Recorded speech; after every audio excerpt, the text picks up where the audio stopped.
কোথায় নিয়ে যাচ্ছেন আমাকে? আমি যাব না, ছাড়ুন। ইফতি টেনে নিয়ে যেতে যেতে বলছে। ছাড়বো কেন? রোমান্স সম্পর্কে জানবে না?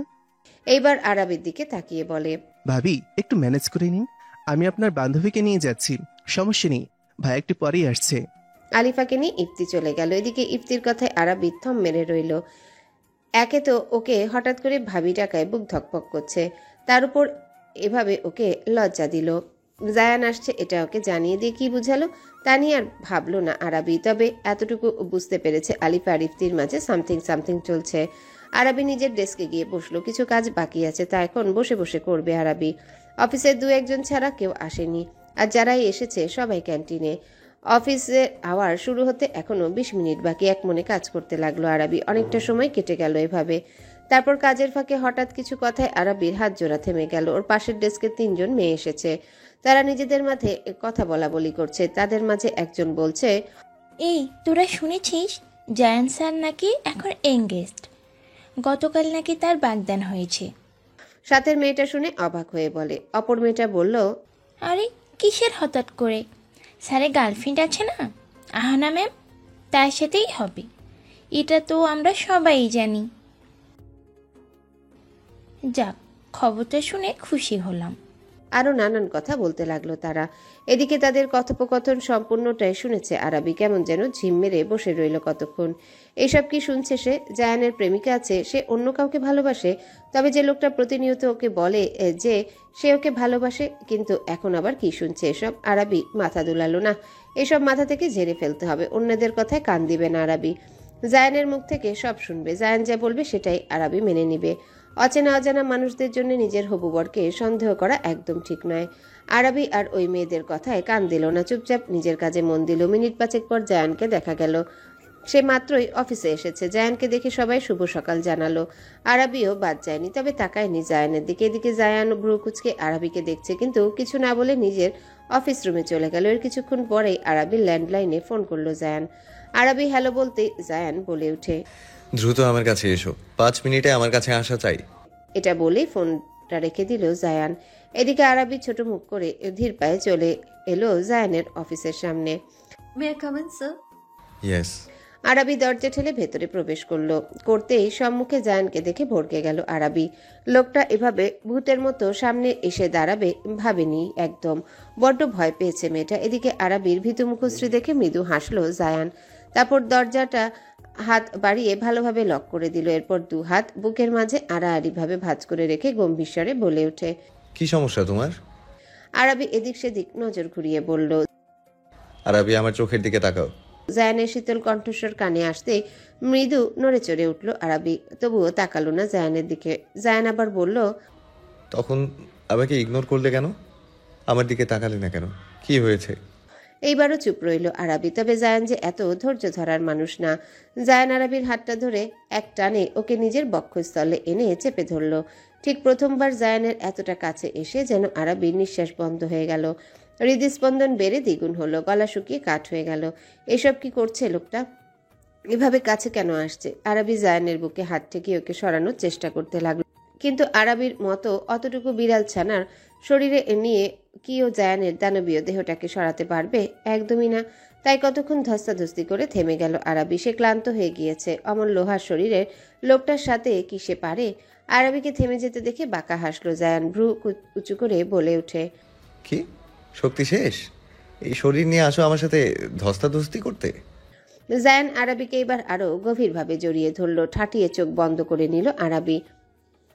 শক্ত হয়ে লেপ্টে রইল জায়ানের বুকের মাঝে। জায়ান আরাবি চুলের ভাঁজে মুখ গুজল। গভীর এক নিঃশ্বাস টেনে নিয়ে বলল, I'm going to crazy for you, Arabi. I want to hold you like this for the rest of my life. থামলো জায়ান। ঘন ঘন নিঃশ্বাস টেনে নিল কিছুক্ষণ, অতঃপর বলল, চুলে কি দাও আরাবি? এত সুন্দর ঘ্রাণ কেন? তোমার শরীর থেকে অদ্ভুত সুন্দর ঘ্রাণ আসছে। আর তুমি কি খাও বলো তো? শরীরটা একদম তুলোর মতো নরম, ঠিকঠাক ধরার সাইজটুকুও করতে পারছি না, যদি ব্যথা পাও। এদিকে আরাবি লজ্জায় যেন মরে যাচ্ছে। এই কোন লোকের পাল্লায় পড়ল সে?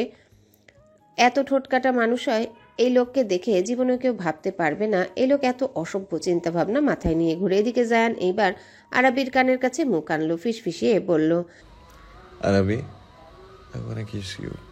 তোমার ঠোঁট ছোড়া এত আকর্ষণীয় কেন? স্ট্রবেরির মতো লাগে। You know what, I love strawberries. Arabi জায়ানের এসব লাগাম ছাড়া কথাবার্তা টর্চারা সহ্য করতে পারল না। লজ্জা থেকে বাঁচার জন্য মেয়েটা লজ্জা দেওয়া ব্যক্তির বক্ষপিঞ্জরে নিজেকে লুকিয়ে নিল। লজ্জামাখা কণ্ঠে বলল, চুপ করুন, আমাকে এভাবে লজ্জা দিবেন না প্লিজ। এদিকে আরাবির কাণ্ডে কিয়ৎক্ষণ স্তব্ধ হয়ে দাঁড়িয়ে থাকে জায়ান। পরপর ওর ঠোঁটের কোণে হাসি ফুটে ওঠে। আরাবিকে গভীরভাবে জড়িয়ে ধরে নিজের বক্ষ পিঞ্জিরায় ভালোভাবে লুকিয়ে নেয়, কারণ তার কাঠগোলাপের যে বড্ড লজ্জা, আর সেই লজ্জা লুকোতে মেয়েটার বুকে আশ্রয় নিয়েছে। এই সুযোগ কিভাবে হাতছাড়া করবে জায়ান? করবে না, একদম করবে না। শুনুন, ছাড়ুন না আমায়, আমার কাজ পেন্ডিং এ আছে অনেক। মিহি কণ্ঠস্বর আরাবির। জায়ান বোধহয় খুব বিরক্ত হলো। কপাল কুঁচকে সে বলে, যখন কাছে আসি তোমার কাঁপাকাঁপি শুরু হয়ে যায়, আর মুখে একটাই বাক্য, ছাড়ুন। এইটা না বলে এই যে শুনছেন, আমাকে একটু জড়িয়ে ধরুন, এটাও তো বলতে পারো। তা তো বলবে না কোনোদিনও। জায়ান ছেড়ে দিল আরাবিকে। আরাবি যেন হাঁপ ছেড়ে বাঁচল। জায়ান চুলে হাত বুলিয়ে ব্যাক ব্রাশ করতে করতে বলল, এখন যা দূরে যাওয়ার আর লুকিয়ে থাকার থেকে নাও। বিয়ের পর আমি এক চুল পরিমাণ ছাড় দেব না। আমার এইটুকু স্পর্শে তোমার এই হাল হয়, আর যখন আমার বেশ আমার স্পর্শ তোমার শরীর ছুঁয়ে দেবে, তখন কি করবে তুমি? কাঠগোলাপ, শুভ্র কাঠগোলাপ থেকে কি লাল কাঠগোলাপে পরিণত হবে? অবশ্য আমি তোমাকে সবভাবেই ভালোবাসি। জায়ান দুপা এগিয়ে এলো আরাবির কাছে। এদিকে লজ্জায় অস্থির আরাবি জায়ানের এহেন লাগাম ছাড়া কথায়। এইবার জায়ানকে এইভাবে এগোতে দেখে মেয়েটা চোখ বড় বড় করে তাকালো। জায়ান ঠোঁট কামড়ে হেসে বলে, শোনো মেয়ে, আমি তোমাকে এভাবে সেভাবে সবভাবেই ভালোবাসি। আহ, এই কথাটা এত প্রশান্তি কেন? যতবার জায়ানের মুখে ভালোবাসি শব্দটা শুনতে পায় আরাবি, ততবার হৃদস্পন্দন এত বেড়ে যায় কেন? কেন এত ভালো লাগে ওর? মন চায় সে জায়ানকে বলতে যে, শুনুন, আপনি সব সময় আমার কানের কাছে ভালোবাসি ভালোবাসি বলতে থাকুন কেন? আমার ভালো লাগে। কিন্তু লজ্জাবতী আরাবি সেটা মুখ ফুটে বলতে পারবে না কোনোদিনও। এত সাহস ওর মাঝে নেই। আরাবি কিছু বলে না, এতেই এই লোকের এমন অবস্থা। আবার আরাবি এসব বললে লোকটা বোধহয় তার এই নির্লজ্জ সব কথাবার্তা 24 ঘন্টায় বলতে থাকবে। জায়ান হেঁটে গিয়ে নিজের চেয়ারে বসে পড়ল। ফাইলগুলো খুলে চেক করতে করতে গম্ভীর স্বরে বলল, এক কাপ কফি খেতে পারবো ম্যাম? কিভাবে গম্ভীর হয়ে ওর কাছে কফি চাইছে মানুষটা, আবার ম্যাম বলে সম্বোধন করছে। না চাইতেও হেসে ফেলল আরাবি। মৃদু হাসির শব্দে জায়ান পাশ ফিরে তাকায়। প্রিয়তমার ওই মায়াবী হাস্যোজ্জ্বল মুখশ্রী দেখতে পেয়ে ওর দৃষ্টি সেখানেই থমকে যায়। জায়ান মুগ্ধ হয়ে দেখে সেই হাসি, দেখতেই থাকে এবং দেখতেই থাকে। এই দেখার যেন কোনো শেষ নেই। এদিকে হাসি থামতেই আরাবি আর চোখে তাকায় জায়ানের দিকে। জায়ানের সেই মুগ্ধ দৃষ্টি দেখে লাজুক হাসি ফুটে উঠল আরাবির ঠোঁটের কোণে। কানের পিঠে চুল গুজে মেয়েটা চুপচাপ কফি বানাতে চলে গেল। জায়ান সবসময় ব্ল্যাক কফি খায়, এতদিন এটাই বানিয়েছে আরাবি।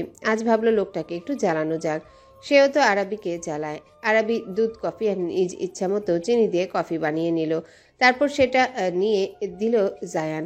এদিকে জায়ান ভ্রু কুচকে একটা ফাইল দেখছে। আরাবি বলল, আপনার কফি। জায়ান হাত পাতল। আরাবি কফিটা দিল। জায়ান বলল, থ্যাঙ্কস ফর দ্য কফি। এখন আমি যাই। কেন? ও মা, আমি কি এখানেই থাকবো নাকি? লোকে কি বলবে? তাছাড়া কাজ আছে না আমার? আমি কি শুধু শুধু অফিসে এসেছি? জায়ান ভ্রু উঁচু করে তাকায় আরাবির দিকে, বলে ওঠে, শুধু শুধু এসেছো? কে বলেছে? এই যে আমার সামনে তুমি বসে থাকো, তোমাকে দু চোখ ভরে দেখতে পারবো আমি, আর আমার হৃদয় শীতল হবে এতে। এটার থেকে বড় কাজ কি হতে পারে তোমার? এটাকে বলে স্বামী সেবা, বুঝলে? স্বামী যা বলে শুনতে হয়। এখন আপনি আমার স্বামী হননি। জায়ান চেয়ারে হেলান দিয়ে বসলো।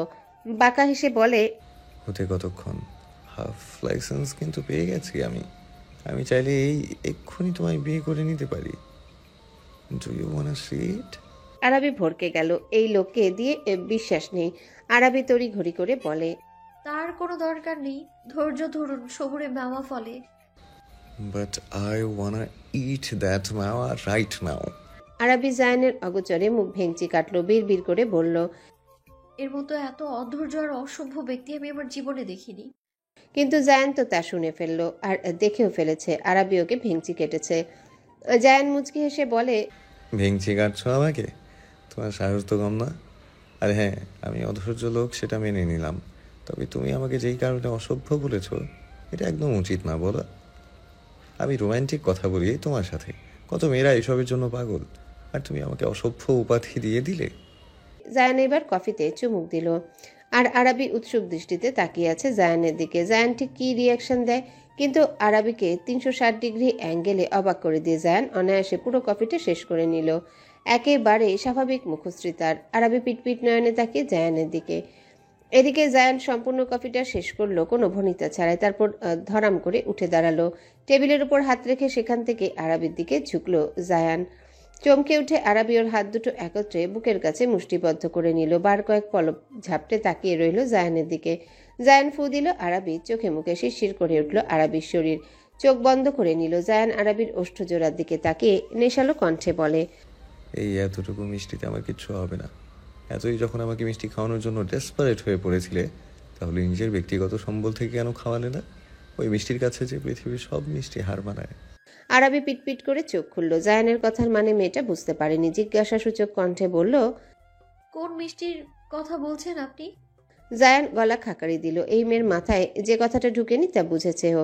জায়ান চেয়ারে বসে পড়ল, গম্ভীর কণ্ঠে বলে, আমি কোন মিষ্টির কথা বলছি সেটা তোমার এই ছোট্ট ব্রেন বুঝতে পারবে না। বিয়ের পর আমার কাছে ক্লাস করবে তুমি, হাতে কলমে বুঝিয়ে দেবো তোমায় আমি, তাও স্পেশালভাবে বুঝাবো। আরাবি কিছুক্ষণ সময় নিয়ে ভাবল। মস্তিষ্কে জোর খাটাতে এবার জায়ানের ইঙ্গিত বুঝতে পারল মেয়েটা। চোখ বড় বড় করে তাকালো জায়ানের দিকে। লজ্জায় ওর শ্যামলা মুখশ্রীতেও লালাব আভা ছড়িয়ে পড়েছে। নাক মুখ কুচকে নিয়ে বলল, চরম নির্লজ্জ একটা লোক। Thank you very much for the compliment, but এটা আমার জানা কথা যে আমি নির্লজ্জ। নতুন কিছু বলো। অসভ্য। Again thanks. আরাবি এবার হেসে ফেলল, হাসলো জায়ানও। কিয়ৎক্ষণ এইভাবে খুনসুটিতে কাটলো দুজনার। আরাবিরও বেশ ভালো লাগলো জায়ানের সাথে এইভাবে একান্তে কিছু সময় কাটিয়ে। কিন্তু জায়ান কথার মাঝে খেয়াল করেছে আরাবি কিছু বলার জন্য উসখুস করছে। বলতে যেও বলতে পারছে না মেয়েটা, কেমন যেন দ্বিধাদ্বন্দ্বে ভুগছে। সবটাই লক্ষ্য করেছে জায়ান, তাই নিজেই আঁক বাড়িয়ে প্রশ্ন করলো, তুমি কি আমাকে কিছু বলতে চাও আরাবি? বলতে চাইলে নির্দ্বিধায় আমাকে বলে ফেলো। এত দ্বিধাবোধ কেন করছো? আমার সাথে সহজ হওয়ার চেষ্টা করো আরাবি। তুমি যদি এত জড়তা নিয়ে থাকো, তবে আমি তোমার সাথে কথা বলবো কিভাবে? আমাকে নিজের মনে করো আরাবি, আমি তোমার। আমাকে এইভাবে নিজের মনে করো যে যার কাছে তুমি তোমার মনের সব অব্যক্ত কথাগুলো কোনো জড়তাবিহীনভাবে বলতে পারবে। Take it easy. জায়ানের কথায় আরাবি যেন সাহস পেল। ঠিকই তো বলছে লোকটা। এই তো আর কিছুদিন, তারপরই ওর সামনে দাঁড়ানো মানুষটা ওর একান্ত ব্যক্তিগত মানুষ হয়ে যাবে, যার সাথে ওর বাকিটা জীবন কাটাতে হবে, যার সাথে ওর সবকিছুই ভাগাভাগি করতে হবে। স্বামী স্ত্রী নামক পবিত্র বন্ধনে আবদ্ধ হবে তারা। সেই মানুষটার কাছে এত জড়তা রাখলে তো চলে না। না, এইভাবে হবে না। ওকে জড়তা কাটিয়ে উঠতে হবে, সহজ হতে হবে মানুষটার সাথে। আরাবি দীর্ঘশ্বাস ফেলে মনের কথাটাই বলল, আপনি মানে আহানাটা কে? আমি কি জানতে পারি? আরাবির হঠাৎ আহানের কথা জিজ্ঞাসা করে একটু অবাক হলো জায়ান। হঠাৎ করে এই আহানার কথা জিজ্ঞাসা করছে কেন মেয়েটা? আর আহানার কথা জানলোই বা কিভাবে? জায়ান ঠান্ডা স্বরে বলল, তুমি আহানার কথা জানলে কিভাবে? আরাবির বুক ধুকপুক করছে। মানুষটা কি রেগে গেল? কিন্তু ও তো সেভাবে করেনি প্রশ্নটা, শুধু একটু কৌতূহল জমেছিল ওর মনে, তাই তো জিজ্ঞাসা করলো। আপনি কি রাগ করছেন? আহানার কথা কিভাবে জানলে তুমি? জায়ানের দৃঢ় কণ্ঠস্বর। সে একই প্রশ্ন আবারও করলো। আরাবি ভাবলো জায়ান বোধহয় সত্যিই রাগ করেছে। ও ভয়ার্ত কণ্ঠে বলল, সকালে অফিসে আসার পর কিছু মেয়েকে বলা বলি করতে শুনেছিলাম। তারা বলছিল আমাদের বাগদানের কথাটা জেনে গিয়েছে, তবে সেটা যে আমার সাথে হয়েছে তা হয়তো জানে না। তারা বলছিল আহানা নামে কেউ নাকি এটুকু বলে থেমে গেল আরাবি। জায়ান শক্ত কণ্ঠে বলে, থামলে কেন? আরাবি কাপা স্বরে বাকিটা বলল, আহানা নামে নাকি আপনার গার্লফ্রেন্ড, তাই তারা ভেবে নিয়েছে আহানার সাথেই আপনার বাগদান হয়েছে। জায়ানের রাগে চোয়াল শক্ত হয়ে উঠল। রাগে হাত দুটো মুষ্টিমেয় করে নিল। এসব ফাউল কথাবার্তা জায়ান সহ্য করতে পারে না, একদম পারে না। আর আজ তো এসবের লিমিট ছাড়িয়ে গিয়েছে। জায়ান আরাবির হাতের কবজি চেপে ধরল শক্ত করে। শক্ত কণ্ঠে বলল, চলো আমার সাথে। আরাবি কিছু বলতে নিবে জায়ান রাগী চোখে আরাবির দিকে তাকালো। দাঁতে দাঁত চিপে বলে, ডোন্ট সে আ ওয়ার্ড। আর হ্যাঁ, কারা এইসব কথা বলেছিল আমায় দেখিয়ে দেবে। ওদের এই অফিসে থাকার কোনো দরকার নেই। কাজ বাদ দিয়ে যারা এসব বেহুদা কথাবার্তা নিয়ে পড়ে থাকে তাদের আমি ঘৃণা করি। চলো। শুনুন, প্লিজ আপনি এমন করবেন না। তাদের কথা আমি বিশ্বাস করিনি, একদম করিনি। শুধু একটু কৌতূহল জেগেছিল, তাই প্রশ্ন করেছিলাম। প্লিজ তাদের চাকরি থেকে বের করবেন না, আমি আপনাকে প্রচন্ড বিশ্বাস করি। জায়ান থেমে গেল। আরাবি ওকে বিশ্বাস করে কথা শুনে কেমন যেন রাগটা আপনা আপনি কমে আসলো। জায়ান চোখ বন্ধ করে জোরে নিঃশ্বাস ছাড়ল। এরপর আরাবির দিকে ঘুরে দাঁড়ালো। আরাবির দু গালে হাত রেখে কোমল কণ্ঠে বলল, thank you for trusting me. আর শুনে রাখো মেয়ে, এই সাফওয়ান জায়ান শাহওয়াত এক নারীতেই আসক্ত। আর তার হৃদয়ের ভালোবাসার প্রথম নারীও তুমি, আর শেষ নারীও তুমি, বুঝেছো? জায়ানের কথাগুলো কেমন ঝংকার তুলে দিল আরাবির হৃদয়ে। মুগ্ধ চোখে ওর সামনে দাঁড়ালো সুদর্শন মানুষটার দিকে তাকিয়ে রইল। হাতে টান পড়ায় ঘোর কাটে আরাবির। জায়ান আরাবির অফিস রুমের বাহিরে নিয়ে আসলো। জায়ানকে এভাবে আরাবির হাত ধরায় সবাই অবাক হয়ে দেখছে দুজনকে। আরাবি অস্বস্তিতে পড়ে গেল। এইভাবে সবাই তাকানোতে ধীর আওয়াজে বলে উঠল, কি করছেন? হাতটা ছাড়ুন। সবাই কিভাবে তাকিয়ে আছে? জায়ান সেসবে কোনো পাত্তা দিল না। অফিসের মাঝে এসে এবার আরাবিকে একপাশে হাতে জড়িয়ে ধরল। সবার দিকে কঠিন চোখে তাকিয়ে শক্ত এবং দৃঢ় কণ্ঠে বলে উঠল, মিট মাই ফিয়ন্সে মিস আরবি মিথা, সাফওয়াত জায়ান শাহওয়াতের বাগদত্তাও। আমার স্ত্রী হওয়ার যোগ্যতা এই মেয়ে ছাড়া দুনিয়ার আর কোনো মেয়ের নেই। আর যারা আমার নামে মিথ্যে প্রচারণা করে বেড়ায় তাদের এটাই ফার্স্ট অ্যান্ড লাস্ট ওয়ার্নিং। আমি দ্বিতীয়বার কাউকে সুযোগ দেব না। So be careful next time. কিছুক্ষণ পিনপতন নীরবতা চলল। এরপরে করতালির মাধ্যমে সবাই জায়ান আরাবিকে অভিনন্দন জানালো। তবে যারা হিংসুটে তারা আড়ালে আরাবিকে মন্দ কথা বলতেও পিছুপা হয়নি। এদিকে ইফতি, আলিফা, নিহান সাহেবও বেশ খুশি হলেন জায়ানের এই কর্মকাণ্ডে। প্রচণ্ড রাগের সাথে চিৎকার করে কথাগুলো বলল জায়ান। অফিসে যেটুকু সময় ছিল আরাবির কারণে শান্ত থেকেছে জায়ান, কিন্তু অফিস থেকে ফিরা মাত্রই মনের মাঝে দমিয়ে রাখা রাগটা যেন এখন জ্বালামুখীর মতো টগবগিয়ে উঠেছে। এদিকে আকস্মিক জায়ানের এহেন গর্জনে বাড়ির প্রতিটা মানুষ যেন চমকে উঠেছে। জায়ানের দিকে তাকাতে পরক্ষণে শক্ত চোয়াল আর লাল হয়ে যাওয়া চোখ জোড়া দেখে ভয়ে কুঁকড়ে উঠে। আরাবির সাথে দেখা হওয়ার পর জায়ান অনেকটাই শান্ত হয়ে গিয়েছিল। রাগ দেখাতো না সচরাচর, কিন্তু আজ আবার জায়ানকে এত ভয়ঙ্কর ভাবে রাগতে দেখে সবাই যেন অস্থির হয়ে উঠেছে। জায়ান আবারও গর্জে উঠল, সাহস থাকলে আমার সামনে এসে দাঁড়াও। আমার সামনে এইসব মিথ্যা প্রচারণা করার সাহস কিভাবে পেল সে? নিহান সাহেব কিছুই বলছেন না, চুপচাপ সব দেখছে। বেশ ভালোই লাগছে। কাজটা যে সুহানা করেছে তা তিনি বেশ ভালোভাবেই জানেন, তাই তো চুপ করে আছেন। দেখা যাক এখন এই মহিলা কি করে। এদিকে জায়ানের এক একটা বাক্যে সুহানার আত্মা লাফাচ্ছে। এই মিথ্যে কথাটা সে নিজেই রটিয়েছে, কিন্তু জায়ান যে অফিস থেকে এসব শুনে বাড়িতে এসে তাণ্ডব করবে সেটা বুঝতে পারেনি। কিন্তু এখন কিছু করার নেই, জায়ানকে শান্ত করতে হবে। কারণ জায়ান যদি নিজ উদ্যোগে এটা তদন্ত করে তবে সেটা ওর জন্য ভালো হবে না। সুহানা শুকনো ঢোক গিললেন, পরপর নিজেকে পাল্টে নিলেন মুহূর্তে। মুখে অসহায়ত্বের ছাপ আনলেন। মিথ্যে মিথ্যে তিনি ডাইনিং টেবিলের কাছেই ছিলেন। কোনো রকমে সবার অগোচরে একটা গ্লাস থেকে আঙ্গুলে করে একটু পানি চোখে দিলেন। তারপর দ্রুত কদমে চলে আসলেন জায়ানের কাছে। ন্যাকা কান্না করতে করতে তিনি বললেন, আসলে জায়ান বাবা, আমার অনেক ইচ্ছে ছিল আহানার সাথে তোমার বিয়ে দেওয়ার। তাই আমি এই কথাটা হয়তো কোনোদিন ভুলে অফিসের লোকেদের সামনে বলে ফেলেছিলাম, আর তারা সেটাই ধরে নিয়েছে। কিন্তু বিশ্বাস করো বাবা, সেটা অনেক আগের ঘটনা। তুমি তো এখন নিজেই নিজের জীবন সঙ্গিনী বেছে নিয়েছো, তাই আমি আহানা আর তোমার বিয়ের ভাবনা বাদ দিয়ে দিয়েছি। আমি তো মা, বলো, মা হয়ে কি ছেলের জন্যে এতটুকু ভাবা আমার অপরাধ? জায়ান চুপ করে নিল, চোখ বন্ধ করে নিজের রাগটুকু নিয়ন্ত্রণ করে নিল। দীর্ঘশ্বাস ফেলে সুহানাকে এক পাশ হতে জড়িয়ে ধরল, অপর হাতে তার চোখের পানিগুলো মুছে দিল। কণ্ঠস্বর নরম করে বলল, না, কোনো অপরাধ না মম। আসলে এসব কথা শুনে আজ আরবি একটু আপসেট হয়ে পড়েছিল, তাই আমি রেগে গিয়েছিলাম। আই এম সরি মম।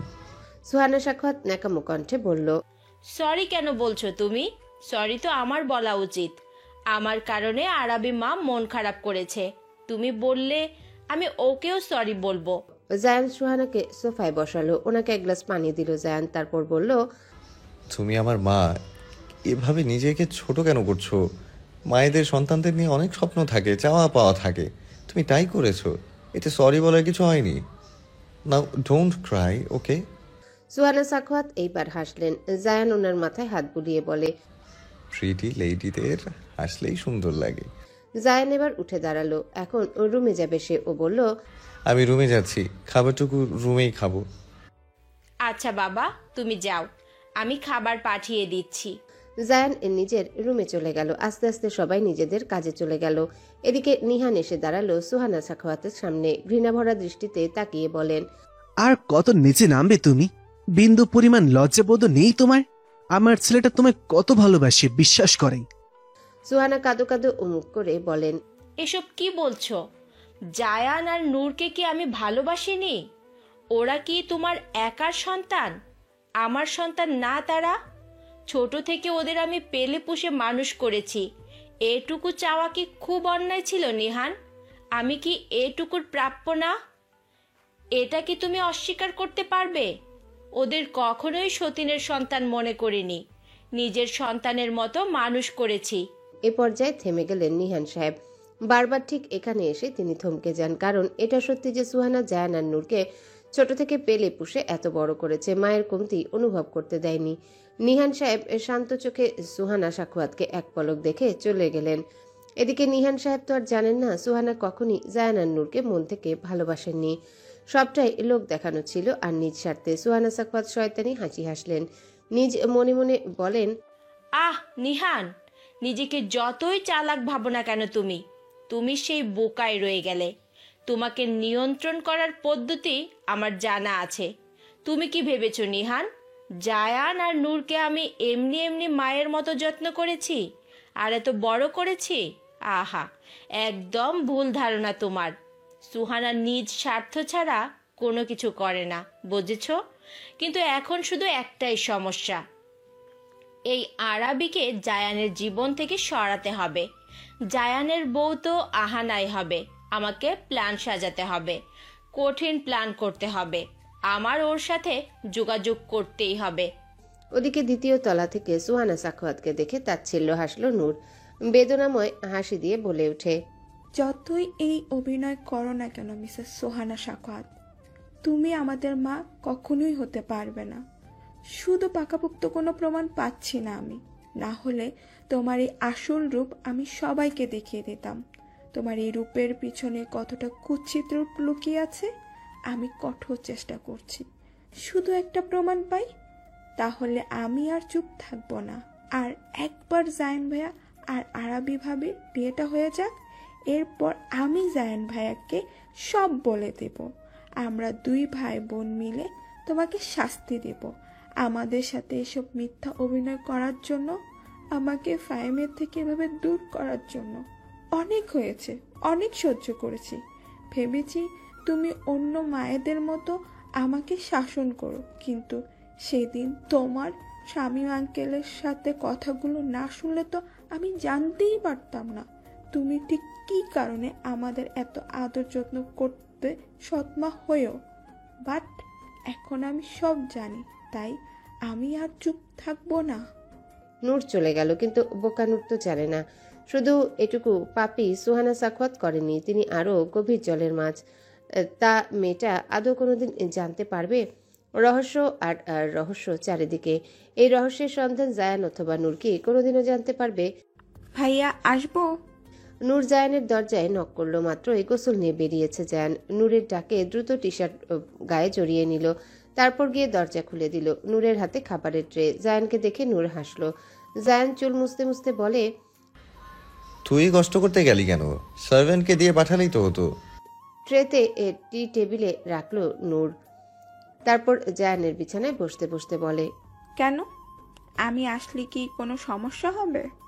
না, সেটা না, তবে তুই তো নিজের স্টাডি নিয়ে ব্যস্ত। সেদিন তোর ভাবিকে দেখতে গেলাম, সেদিন নাকি তোর কোচিংয়ে এক্সাম ছিল, যেতে পারলি না তুই, তাই বললাম আর কি। নূর মলিন হাসি দিল, তা খেয়াল করলো জায়ান। বোনের পাশে নিঃশব্দে বসে পড়ল। নূরের মাথায় আদরে স্পর্শ করে বলল, কি হয়েছে? এই মলিন হাসি দেওয়ার মানেটা কি? আহাদের সাথে কি কোনো ঝামেলা হয়েছে? নূর জায়ানের বুকে মাথা রাখলো। জায়ানও এক হাতে বোনকে আগলে নিল। বোনটা তার ভীষণ আদরের। হয়তো অন্য সব ভাইদের মতো জায়ান নিজের অনুভূতিগুলোকে প্রকাশ করতে পারে না, আবার ব্যস্ততার কারণে নূরকে সময় দিতে পারে না, কিন্তু নূরকে ভীষণ ভালোবাসে জায়ান। নূর একবার যা চায় তা ওর বলার সাথে সাথে এনে দেয় জায়ান, যাতে ওর বোনের মন খারাপ না হয়। কিন্তু আজ বোনের মুখে মলিনতা দেখে জায়ানের বুকটা কেমন বিষাদতায় ছেয়ে গেল। তাহলে কি ও ভাইয়ের দায়িত্বটুকু ঠিকঠাক পালন করতে পারছে না? জায়ান ধীর আওয়াজে বলে, কি হয়েছে? ভাইকে বলবি না? কিছু কি লাগবে তোর? আমাকে একবার বল, তুই দেখবি সাথে সাথে তা তোর হাতের কাছে এসে যাবে। নূর মনে মনে বলল, আমার যে একজনকে চাই ভাইয়া, ইহকালও তাকে চাই, পরকালও তাকে চাই। তাকে এনে দিতে পারবে তুমি ভাইয়া? আমি যে তাকে খুব করে চাই, কিন্তু এই চাওয়া কি কোনোদিন পূর্ণতা পাবে? এদিকে নূরের নীরবতা দেখে জায়ান বুঝলো নূরের মন খারাপ, হয়তো আহাদের সাথে কিছু হয়েছে, নাহলে অতিরিক্ত পড়াশোনা করে মেয়েটা অস্থির হয়ে গিয়েছে। নূরের মন ভালো করার জন্য জায়ান বলল, তোর ভাবির সাথে দেখা করবি? চমকে উঠল নূর, সাথে খুশিও হলো। ছট করে মাথা তুলে তাকালো, উচ্ছ্বসিত কণ্ঠে বলে, সত্যি?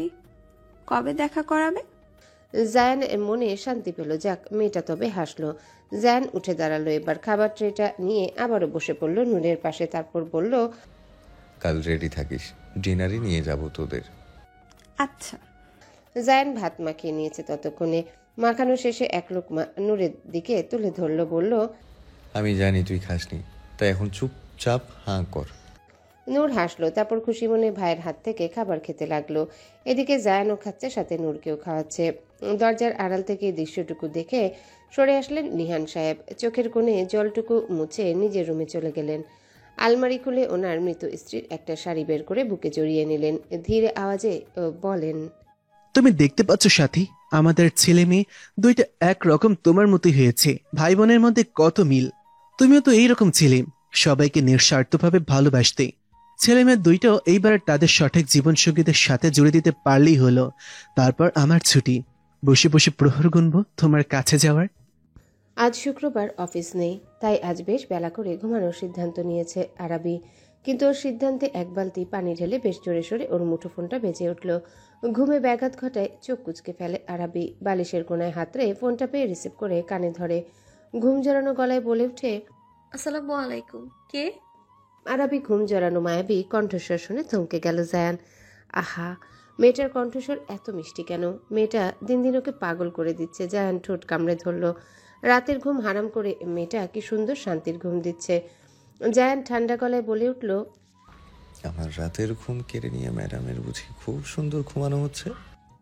জায়ানের কণ্ঠস্বর শুনে ধরফড়িয়ে উঠে বসে আরাবি। ফলে বিছানার হার্ডবোর্ডের সাথে বাড়ি খেলো আরাবি। ব্যথায় মৃদু আওয়াজ করে উঠল মেয়েটা। জায়ান ফোনের ওপাশ হতে চেঁচিয়ে উঠল, কি হলো? হ্যালো আরাবি, কি হয়েছে তোমার? আরাবি ব্যথাযুক্ত স্থান হাত দ্বারা ডলতে লাগলো, ঠোঁট উল্টে পড়ল। কিছু না, ওই একটু ব্যথা পেয়েছি। আরাবি ব্যথা পেয়েছে শুনে জায়ানের বুক অজানা আতঙ্কে কেঁপে উঠল। মেয়েটা কি খুব বেশি ব্যথা পেয়েছে? জায়ান নরম গলায় বলল, বেশি ব্যথা পেয়েছো? আমি কি আসবো তোমাকে দেখতে?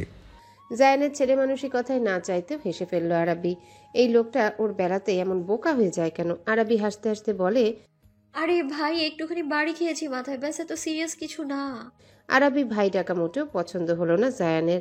ভ্রু কুচকে ফেললেও ধমকে উঠল, ডোন্ট কল মি ভাই, I hate it when you call me ভাই। আরাবি জায়ানের এমন কথায় কিছুক্ষণ চুপ মেরে রইল, তারপর বলে, ওটা তো আমি এমনি কথায় কথায় বলে ফেলেছি। তো একদিন কথায় কথায় আমাকে জায়ান বলেও তো ডাকতে পারো, তাই না? আরাবি চুপ মেরে রইল। সে কখনো জায়ানকে তার নাম ধরে ডাকতে পারবে কি? লোকটার নাম নিলেও কেমন যেন গলা শুকিয়ে যায়। এদিকে আরাবিকে চুপ থাকতে দেখে জায়ান ফের বলল, কি হলো, ডাকবে না? আমি পারবো না। কেন পারবে না? Just try once. বললাম তো পারবো না। জায়ান শীতল কণ্ঠে বলে উঠল, আমিও দেখবো বিয়ের পর তুমি আমার নাম না ডেকে কিভাবে থাকো। আমাকে নাম ধরে ডাকতে তো তোমাকে হবেই, সুইট হার্ট। জায়ানের কণ্ঠে সুইটহার্ট শব্দটা শুনে আরাবি কেঁপে উঠল। মাঝে মাঝে লোকটা এমন সব নামে ওকে ডাকে যে আরাবি সেটা মেনে নিতে অনেকটাই সময় লাগে। আরাবি কথা ঘুরানোর জন্য বলল, এত সকাল সকাল কি জন্য কল দিয়েছেন এখন সেটা বলেন। জায়ান আরাবি চালাকি ধরতে পারলো, অতঃপর বাঁকা হেসে বলল, কথা ঘোরানোর চেষ্টা করছো, বাট পারবে না আরাবি। যেটা আজ পর্যন্ত কেউ করতে পারেনি, তুমিও পারবে না। একটু থেমে জায়ান রহস্যময় হাসি দিয়ে বলে, আমাকে সবাই দেখলে ভাবে আমি কিছু বুঝি না, কিছু জানি না। But they don't know that it's not easy to hide something from Safwan's Zayan Shahwat. তারা যদি ডালে ডালে চলে, আমি চলি পাতায় পাতায়। শুধু সবাইয়ের অপেক্ষা করছি সবটা সামনে আনার জন্য। আরাবি জায়ানের এহেন হেয়ালিপনা কথা বুঝতে পারল না, বলল, আপনি কি বলছেন? আমি কিছু বুঝলাম না। জায়ান স্বাভাবিক হয়ে এলো মুহূর্তেই, মুচকি হেসে বলল, আরবি, আজ ফ্রি আছো? হ্যাঁ, কেন হঠাৎ এই প্রশ্ন? আজ ডিনারে যাবে আমার সাথে? তোমার ননদ, মানে আমার ছোট বোন, সেদিন ওর এক্সাম থাকায় তোমার সাথে দেখা করতে পারিনি, তাই আমি ভাবলাম আজ ফ্রি আছে, তোমাদের ডিনারে নিয়ে যাই। এই সুযোগে ননদ ভাবি একে অপরের সাথে পরিচয় হয়ে নেবে। আরাবি আলতো হাসলো, বলল, আচ্ছা, ফ্রি আছি আজ আমি, সমস্যা নেই। কখন আসবো আর লোকেশনটাও বলে দিয়েন। তার কোনো দরকার নেই, আমি আসবো তোমায় নিতে। তুমি শুধু তৈরি হয়ে থেকো, আমি সন্ধ্যায় নিতে আসবো। একটু আশপাশ ঘুরিয়েও নেব তোমাদের। আচ্ছা। কাঠগোলাপ। জায়ান কোমল গলায় ডেকে উঠল আরাবিকে। জায়ানের এহেন কণ্ঠস্বরে কাঠগোলাপ ডাক শুনে আরাবির শরীর শিওরে উঠল। এত ভালো লাগে কেন এই নামে জায়ান তাকে ডাকলে? হার্টবিট বেড়ে গিয়েছে আরাবির। আরাবি মৃদু আওয়াজে বলে, জি বলুন। আজ শাড়ি পরবে? তোমাকে শাড়িতে দেখতে চাই। কাঠগোলাপের শুভ্র রঙে নিজেকে রাঙিয়ে কাঠগোলাপ হয়ে এসো আমার কাছে। অনেকটা আবেগ নিয়ে বলল কথাটা জায়ান। আরাবি লজ্জা মিশ্রিত মুচকি হাসি দিল, লাজুক কণ্ঠে বলল, আসবো। ভালোবাসি কাঠগোলাপ। শরীরের মাঝে মৃদু শিহরণ বয়ে গেল আরাবির। জায়ানের কণ্ঠে ভালোবাসি কথাটা শুনলে এত সুখ সুখ লাগে কেন? আরাবির চারিপাশে ভালো লাগার রঙিন প্রজাপতিরা উড়াউড়ি করতে লাগলো। আরাবি ছোট্ট কণ্ঠে বলল, হুম। জায়ান দীর্ঘশ্বাস ফেলল। সে অপেক্ষায় কবে যে মেয়েটা মুখে ভালোবাসি কথাটা শুনতে পারবে কে জানে। অপেক্ষার অবসান কবে হবে জায়ানের? জায়ান মৃদুস্বরে বলে, একদিন তুমি নিজেই যেচে আমাকে ভালোবাসি বলবে আরাবি, আর আমি সেদিনের অপেক্ষায়। আর সেই দিনটা খুব শীঘ্রই আসবে। ভালো থেকো। আপনিও নিজের খেয়াল রাখবেন। কথোপকথন শেষ হলো। আরাবি কিছুক্ষণ চুপচাপ বসে ভাবল, জায়ানকে ওর ভালো লাগে, কিন্তু ভালোবাসে কিনা সেটা জানে না আরাবি। তবে আরাবি চায় জায়ানকে ভালোবাসতে। লোকটা ওকে অনেক ভালোবাসে। জায়ানের মতো সুদর্শন একটা পুরুষ ওকে এতটা ভালোবাসে, এটা তো সৌভাগ্য। আরাবি আড়মোড়া ভেঙে উঠে চলে গেল ফ্রেশ হতে।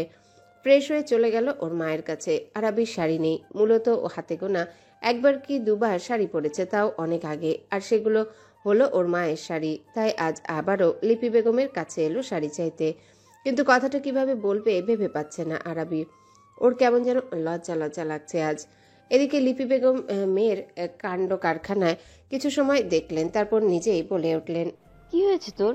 কিছু কি লাগবে? আরাবি কাচুমাচু হয়ে দাঁড়ালো, তারপর থেমে থেমে বলে উঠল, আসলে মা, হয়েছে কি, মানে উনি আজ আমাকে ডিনার করতে বাইরে নিয়ে যেতে চান। ওনার ছোট বোন তো সেদিন আসতে পারেনি, তাই আজ সে আমার সাথে দেখা করতে চাইছে। হ্যাঁ, সে তো ভালো কথা। তা যাবি? মা, আরেকটা কথা, ওই মানে উনি আমার শাড়ি পরে যেতে বলেছেন। কথাটুকু বলে লজ্জায় মাথা নিচু করে নিল আরাবি। ওর ভীষণ লজ্জা লাগছে। মেয়েকে এভাবে লজ্জা পেতে দেখে হাসলেন লিপি বেগম, তারপর বললেন, এখানে এত লজ্জা পাওয়ার কিছু হয়নি। জায়ান ভবিষ্যতে তোর স্বামী হবে, এই তো আর হাতে গোনা কয়েকটা দিন। তার জন্য সাজবে না তো কার জন্য সাজবি? আর এখন যেহেতু ছেলেটা সেধেই এই কথাটা বলেছে, তাহলে তো কোনো কথাই নেই। চল আমার সাথে।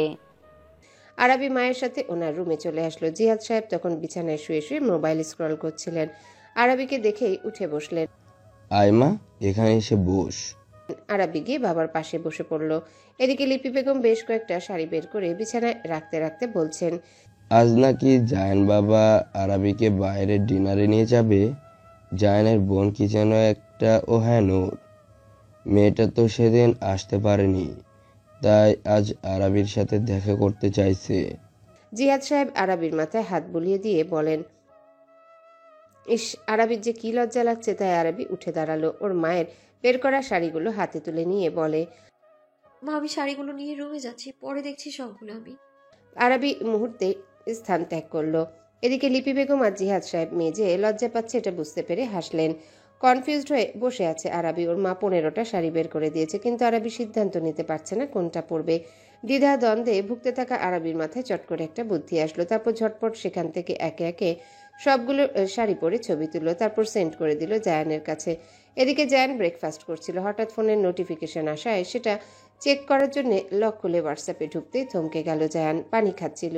সেই পানি জায়ানের নাকে মুখে উঠে গেল। কাশতে লাগলো জায়ান। হঠাৎ জায়ানের এমন হওয়ায় খাবার টেবিলে সবাই চমকে উঠল। মিলি বেগম জায়ানের পিঠে হাত বুলিয়ে দিলেন।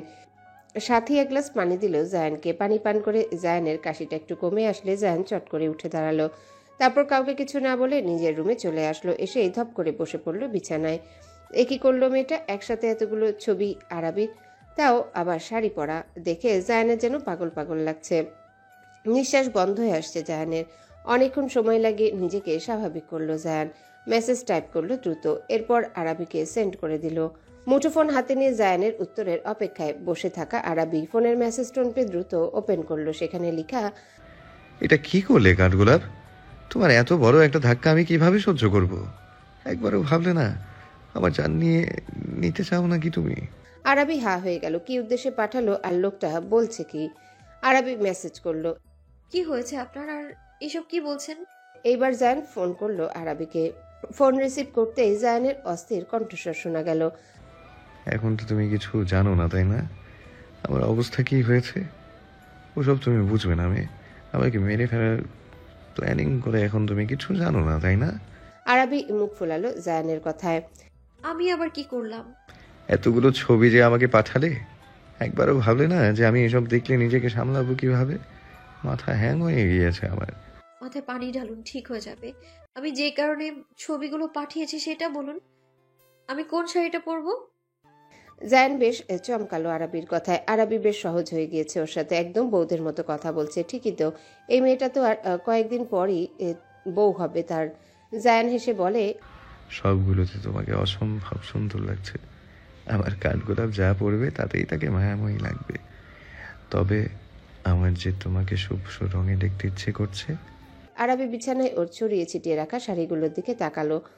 এখানে কোনো সাদা শাড়ি নেই। ইনফ্যাক্ট ওর মায়ের কোনো সাদা রঙের শাড়ি নেই। এখন আরাবি কি করবে? মুখ কালো করে আরাবি বলে, আমার তো কোনো সাদা রঙের শাড়ি নেই। এখন আর কি করার? জামা পরে চলে আসি। জায়ান মন খারাপের ভান ধরে বলে, এখন কি করবে তুমি? জামা তো রোজ পরো, একদিন শাড়ি পরে আসবে। তার আবদার করলাম তোমার কাছে, সেটাও পূরণ হবে না। আরাবি যেন এবার ভয়ঙ্কর রকমের মন খারাপ হলো। এই প্রথম জায়ান কিছু আবদার করেছে ওর কাছে, আর আরাবি সেটাই কিনা পূরণ করতে পারবে না। এইভাবে লোকটার মন ছোট করে দিল। আরাবি কাঁদো কাঁদো গলায় বলে, সরি, কিন্তু কিছুই করার নেই। আসলেই কিছু করার নেই। থাক, মন খারাপ করো না। এখন যাও, গিয়ে তোমাদের বাসার নিচে নামো তো একটু। হঠাৎ বাসার নিচে নামার কথা বলে আরাবির ভ্রু কুচকে আসে। প্রশ্ন করে, বাসার নিচে কেন নামবো? জাস্ট কাম না। ওকে। রাখছি। আরাবি ফোন রাখলো। তারপর ওর মাকে বলে বাসার নিচে নামলো। গেটের বাহিরে এসে দাঁড়ালো। বেকুবের মতো দাঁড়িয়ে আরাবি। এই লোক ওকে এখানে কেন আসতে বলল? আরাবি আরো 5 মিনিট অপেক্ষা করলো। তারপর বিরক্ত হয়ে যেই না বাসায় ফিরে যাওয়ার জন্য পা বাড়াবে, ঠিক তখনই একটা বাইক এসে থামলো আরাবির সামনে। বাইক থেকে নেমে লোকটা আরাবির কাছে এসে একটা প্যাকেট ধরিয়ে দিয়ে বলে, আরাবি ভ্রু কুচকালো। এই লোক আবার কি পাঠালো ওকে? আরাবি কিছু বলল না, চুপচাপ প্যাকেটটা হাতে নিল। তারপর সৌজন্যে তার জন্যে বলল, বাসায় আসুন ভাইয়া। ধন্যবাদ ভাইয়া এত কষ্ট করার জন্যে। ছেলেটা চলে যাবার পর আরাবি বাসায় ফিরে আসলো। ওর হাতের প্যাকেট দেখে লিপি বেগম জিজ্ঞাসা করলেন, এটা কি? এটা উনি পাঠিয়েছেন মা। ও। লিপি বেগম আর কিছু বললেন না। আরাবি নিজের রুমে চলে আসলো। তারপর আস্তে ধীরে প্যাকেটটা খুললো। প্যাকেটটা খুলতেই দেখতে পেল শুভ্র রঙের একটা শাড়ি, তার মধ্যে কাঠগোলাপ ফুলের হ্যান্ড পেন্ট করা। ভীষণ সুন্দর দেখতে শাড়িটা। আরাবি চোখ জোড়া চিকচিক করে উঠল। ভীষণ মনে ধরল শাড়িটা ওর। আরাবি আরো ভালোভাবে দেখলো পেটিকোট আর ব্লাউজও পাঠিয়েছে, সাথে সিম্পল সিলভারের জুয়েলারি আর 1 ডজন সাদা রেশমি চুড়ি। আর একটু ভালোভাবে দেখতে একটা চিরকুট পেল আরাবি। দ্রুত সেটা খুললো। সেখানে গোটা গোটা অক্ষরে লেখা, আজ আমার দেয়া কাঠগোলাপের শাড়ি গায়ে জড়িয়ে নিয়ে নিজেকে সাজিয়ে তোলো। কাঠগোলাপ। মেকআপ করবে না বেশি, একটু কাজল পরবে ওই মায়াবী চোখে, আর তোমার ওই কোমল ঠোঁট জোড়ায় নুড রঙের লিপস্টিক দেবে। ব্যাস, এতেই হবে। তুমি এমনিতেই অসম্ভব সুন্দর, বুঝেছো? আরাবি চিরকুটটা পরে মুচকি হাসলো। এই লোকটাও না। আরাবি জায়ানকে ছোট্ট করে ধন্যবাদ লিখে পাঠিয়ে দিল। জায়ান ফিরতেই বার্তা পাঠালো, আই লাভ ইউ বললে বেশি খুশি হতাম। আরাবি আর উত্তর দিল না। লজ্জা মিশ্রিত মুচকি হাসলো আরাবি। তারপর জায়ানের দেওয়া শাড়ি গহনাগুলো আলতো হাতে ছুঁয়ে দিল। জায়ানের কাছ থেকে পাওয়া প্রথম উপহার। আরাবির ইচ্ছে করছে এই উপহারের বিনিময়ে জায়ানকে ঠাস ঠাস করে দুটো চুমু খেয়ে নিতে, কিন্তু সেটা তো আরাবি কোনোদিনও পারবে না। এসব চিন্তা করলে আরাবির লজ্জায় শ্বাস আটকে আসে। আবার বাস্তবে করবে তো দূরের কথা। এসব ভেবেই তো হাসলো আরাবি। আরাবি জায়ানের দেওয়া ভালোবাসায় নিজেকে আজ সাজিয়েছে, অন্যরকম সুন্দর লাগছে মেয়েটাকে। জায়ানের দেওয়া উপহার পড়েছে, এজন্যই কি? লিপি বেগম যেন চোখ সরাতে পারছেন না মেয়ের উপর থেকে। শ্যামবর্ণা আরাবিকে এত মায়াবতী লাগছে। লিপি বেগম মেয়ের কপালে চুমু খেলেন, আরাবির কানের পেছনে কাজলের ফোঁটা লাগিয়ে দিলেন যাতে কারো নজর না লাগে। মায়ের মন তো মেয়েকে তৈরি করে দিয়ে তিনি চলে গেলেন রান্নাঘরে। হবু মেয়ে জামাই আসবে, তার জন্য আপ্যায়নের ব্যবস্থা করতে হবে না বুঝি? লিপি বেগম যেতেই আরাবি আয়নায় তাকালো। পূর্ণ দৃষ্টিতে নিজেকে খুঁটিয়ে খুঁটিয়ে দেখলো। নিজেকে দেখে নিজেই মুগ্ধ হলো আরাবি। তাকে আজ সুন্দর লাগছে। কেন লাগছে? কই আগে তো নিজের নজরে নিজেকে এত সুন্দর লাগেনি। তবে আজ কেন ও নিজেই নিজেকে দেখে এইভাবে মুগ্ধ হচ্ছে? আচ্ছা, লোকটা ওকে এই সাজে দেখলে কিভাবে রিয়্যাক্ট করবে? ওকে এই সাজে দেখে কি পাগলামি করবে অনেক? অবশ্য লোকটা তো সদা পাগলামি করে ওকে নিয়ে। জায়ানের কথা ভাবতেই আরাবি লজ্জায় চোখ নামিয়ে নিল। এই লোকটাকে নিয়ে ভাবতেই ওর লজ্জা লাগে, অস্থির লাগে, অদ্ভুত অনুভূতি হয় মনের মাঝে। ভালো লাগায় এর দেহের মাঝে অন্যরকম শিহরণ জাগে। ওর চারিপাশে ভালো লাগার রঙিন প্রজাপতিরা এলোমেলো ওড়াউড়ি করতে থাকে।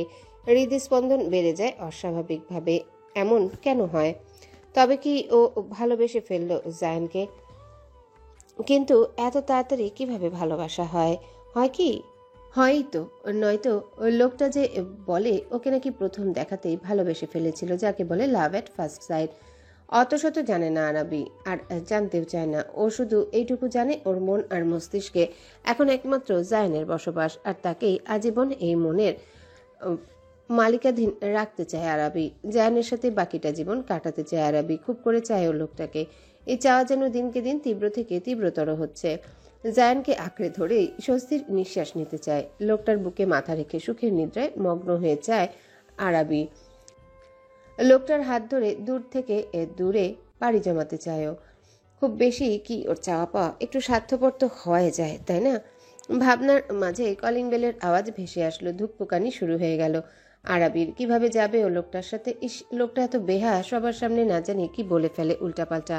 বাহির থেকে সবার শোরগোলের আওয়াজ ভেসে আসছে, আর ভেতরে অস্থির হচ্ছে আরাবি। রোবটের মতো জায়ানের পেছন পেছন এসে সোফায় বসলো নূর। দৃষ্টি ওর ফাহিমের দিকে। এটা কি ও ভুল দেখছে নাকি সত্যি সত্যি ওর সামনে ফাহিমি দাঁড়ানো? ফাহিম গিয়ে দরজাটা খুলেছিল, আর তখনই ফাহিমকে দেখে যেন নূর 440 ভোল্টে ঝটকা খেয়েছে বেচারি। ফাহিম কেমনভাবে দেখছে যেন ভূত দেখে ফেলেছে। নিজের চোখে যেন বিশ্বাস হচ্ছে না নিজের। সবার অগোচরে হাতে চিমটি কাটল নূর। ব্যথা পেয়ে নাক মুখ কুচকে ফেললো। তবে এটা ওর মনের ভ্রম না, সত্যি ফাহিম ওর সামনে। কিন্তু এই লোক ওর সামনে কেন? এদিকে জায়ান হ্যান্ডশেক করলো ফাহিমের সাথে। জিহাদ সাহেব আর লিপি বেগমকে সালাম জানিয়ে সবার ভালো মন্দ জিজ্ঞাসা করলো। নূর নিজেকে সামলে নিয়ে সবাইকে সালাম দিল। লিপি বেগম ওর মাথায় হাত বুলিয়ে দিয়ে বলেন, মাশাল্লাহ, তুমি দেখতে ভীষণ মিষ্টি নূর। ধন্যবাদ আন্টি। এদিকে ফাহিম আর চোখে তাকালো নূরের দিকে। আজকে অনেকদিন পর ঠিকঠাকভাবে নূরকে দেখতে পেল ফাহিম। কলেজের শিক্ষকতার পেশায় জড়িত হওয়ার পর আর নূরের সাথে ঠিকঠাক দেখা হয়নি। মানে ফাহিম সকালের কোচিংয়ে ক্লাস নিতে পারে না, তবে নূরকে যে ফাহিম চিনে তা এড়িয়ে গেল। চুপচাপ সব অবলোকন করতে লাগলো। জায়ান নূরকে সবার সাথে পরিচয় করিয়ে এইবার ফাহিমের সাথে পরিচয় করালো। ফাহিম ভাই, ও নূর আমার ছোট বোন। আর নূর ও ফাহিম আমার সম্বন্ধী, মানে আরবির বড় ভাই। নূর যেন আরেকটা ধাক্কা খেলো। শেষমেশ ফাহিমকে ওর ভাবির বড় ভাই হতে হলো। এখন কি করবে নূর? নূর মাথা চুলকালো, তারপর কিছু একটা মনে করে চওড়া হাসলো। আরে ফাহিম তো ওর বেয়াই হয় তাহলে, আর বেয়ার সাথে মজা তো করাই যায়, তাই না? এই সুযোগে ফাহিমকে খুব জ্বালাবে নূর। এমনভাবে জ্বালাবে যেন লোকটা বাধ্য হয়ে ওকে ভালোবাসতে। শুধু নূর আর নূরই থাকবে লোকটার মন আর মস্তিষ্কে। এমন ব্যবস্থা করবে নূর। রহস্যময় হাসি দিল নূর। এদিকে নূরের অমন হাসি দেখে ভ্রু কুচকালো ফাহিম। তারপর নিজের দিকে তাকালো। না, সব তো ঠিকঠাকই আছে ওর। তাহলে এই মেয়ে ওকে দেখে এইভাবে হাসছে কেন? পাগল টাগল হয়ে গেল নাকি? নূর ফাহিমের এমন অদ্ভুত কাণ্ড দেখে মুখ টিপে হাসলো। লোকটা কি বোকা! ও একটু লোকটার দিকে তাকিয়ে হেসেছে কিনা লোকটা উল্টাপাল্টা ভাবছে। নূর বাঁকা হাসলো। এইটাই মোক্ষম সুযোগ। এখন থেকে জ্বালানো স্টার্ট করে দিল নূর। ফাহিমকে আরো কনফিউজড করার জন্য নূর ফাহিমের দিকে তাকে মিটিমিটি হাসতেই থাকলো। একটু পরপর তাকাচ্ছে আর হাসছে নূর। ফাহিম পড়ে গেল অস্বস্তিতে। ও সবার থেকে একটু আড়াল হতে ছুটে চলে এলো নিজের রুমে। তারপর আয়নার সামনে দাঁড়িয়ে নিজেকে ভালোভাবে চেক করে নিল। প্যান্টের চেনও খোলা নেই। তাহলে এই মেয়ে হাসছে কেন? ফাহিমের মাথায় এই বিষয়টায় ঘুরঘুর করতে লাগলো। আবারও বেরিয়ে সবার সাথে গিয়ে বসলো। ফাহিম আসতেই নূর আবারও নিজের কাজ শুরু করে দিল। ফাহিম দাঁতে দাঁত চেপে বসে রইল। নূর অনেক কষ্টে নিজের হাসি আটকিয়ে রেখেছে, তবে মনে মনে হেসে কুটি কুটি। লোকটাকে জ্বালাতে পেরে বেশ মজা পাচ্ছে নূর। বারবার ঘড়ির দিকে তাকাচ্ছে। জায়ান এসেছে, 15 মিনিট হয়ে আসলো। মেয়েটা এখনো আসছে না কেন? মেসেজ করছে, তা সিন করছে, বাট রিপ্লাই করছে না। অধৈর্য জায়ান এবার লিখলো, তুমি কি বের হবে নাকি আমি আসবো? এইবার মেসেজের আনসার করলো আরাবি। লিখে পাঠিয়েছে, আমার লজ্জা করছে। আরাবি মেসেজ পড়ে ভারী আশ্চর্য হলো। এই মেয়েকে নিয়ে জায়ান কোথায় যাবে? একটু শাড়ি পরতে বলেছে, এতেই নাকি সে লজ্জা পাচ্ছে। জায়ান মেসেজ লিখে পাঠালো, তো আমি আসছি। এই যে তোমার লজ্জা ভেঙে দিই, কি বলো? আসবো? না না, প্লিজ এমন করবেন না। তাহলে 2 মিনিটের মধ্যে বাইরে আসো। জায়ানের মেসেজটা পড়ে আরাবি তড়িঘড়ি করে উঠে আয়নার সামনে দাঁড়ালো। চুলটা আর একটু ভালোভাবে আঁচড়ে নিয়ে পর আস্তে ধীরে বেরিয়ে আসলো। সবার সামনে এসে ধীর আওয়াজে সালাম দিল। এদিকে জায়ান আরাবিকে দেখে যেন নিজের মধ্যে নেই। হৃৎপিণ্ড থমকে গিয়েছে, শ্বাস আটকে আসছে ওর। এত সুন্দর কেন লাগছে মেয়েটাকে? জায়ান নিজের অজান্তেই বুকের বাঁ পাশটা চেপে ধরল। মিষ্টি একটা ব্যথা অনুভব হচ্ছে বুকের বাঁ পাশটায়। জায়ান আরাবি সেই কোমল মুখটা থেকে যেন নজর সরাতে পারছে না। ওই কাজলটা না চোখ দুটোতে তাকিয়ে যেন নিজের সর্বনাশ ডেকে এনেছে জায়ান। তবে নিজের এই সর্বনাশ জায়ান বারবার করতে চায়, শতবার করতে চায়। নুড লিপস্টিকে রাঙানো ওই পাতলা ঠোঁট জোড়ার দিকে নজর যেতে শুকনো ঢোক গিলে জায়ান। এই ঠোঁট জোড়া যেন ওকে চুম্বকের মতো টানছে। একটাবার খুব করে ছুঁয়ে দিতে ইচ্ছা করছে ওই অধৈর্যরা, খুব গভীরভাবে ছোঁয়া যাকে বলে। মেয়েটা কি তা সহ্য করতে পারবে? হাত পা কাঁপছে, গলাটা এভাবে শুকিয়ে আসছে কেন? শুকনো ঢোক গিলল জায়ান। দৃষ্টি সরিয়ে ফেললো আরাবির থেকে, না হলে যে নিজেকে সামলাতে পারবে না কিছুতেই। মেয়েটার সৌন্দর্য একদমই চোখ ধাঁধানো, যা একমাত্র জায়ানই উপলব্ধি করতে পারে। এই পৃথিবীতে যে আর কারো সাধ্য নেই তার প্রিয়তমার এই রূপ উপলব্ধি করতে পারার। আর জায়ান তো কোনোদিন করতেও দিবে না। চোখ দুটোই উঠিয়ে ফেলবে তার। উফ, এত গরম লাগছে কেন? সমানে ঘেমে যাচ্ছে জায়ান। 2-3 বার মাথা ঝাঁকিয়ে নিল, এরপর গটগট করে 2-3 গ্লাস পানি খেয়ে নিল। জায়ান বিড়বিড় করলো, জাস্ট কাম ডাউন জায়ান। আর মাত্র কয়েকটা দিনের জন্য তোর এই নিষিদ্ধ চাওয়াগুলোকে দমিয়ে রাখ। শুধু হাতে গোনা আর মাত্র কয়েকটা দিন। কিন্তু মন কি তা মানে? এই যন্ত্রণা নিয়ে জায়ান কি করবে? এখান থেকে এখন যেতে হবে। তাই জায়ান সবার উদ্দেশ্যে বলল, এখন তাহলে যাওয়া যাক, না হলে দেরি হয়ে যাবে।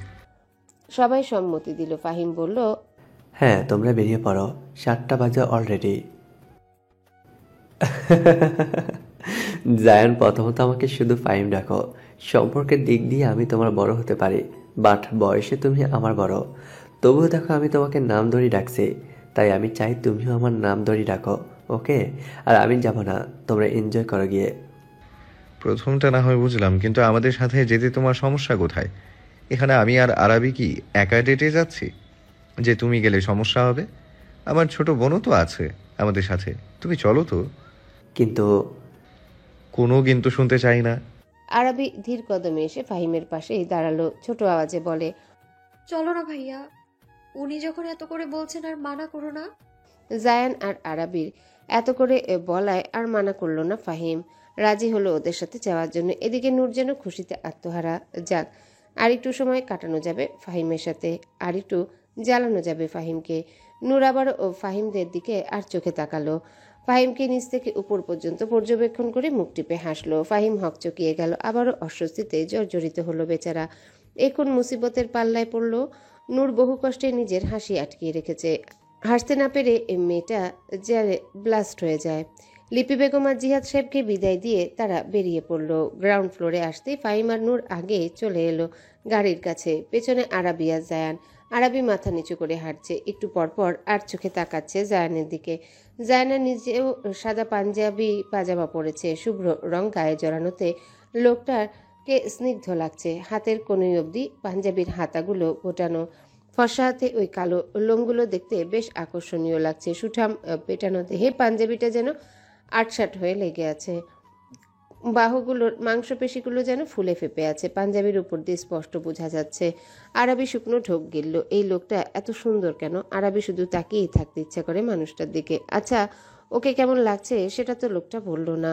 ওর খুব করে ইচ্ছে করছে এর লোকটা ওকে কিছু বলুক, ওর একটুখানি প্রশংসা করুক, কিন্তু এই লোক এমন মুখ বন্ধ করে আছে কেন? আরবি ধৈর্যহারা হলো।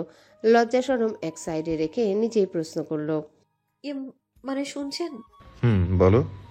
আরবি সময় নিল, তারপর ধীর আওয়াজে বলে। আরবি জায়ানের সাথে তাল মিলিয়ে হাঁটছে, যার ফলে ওর কুচি এলোমেলো হয়ে গিয়েছে।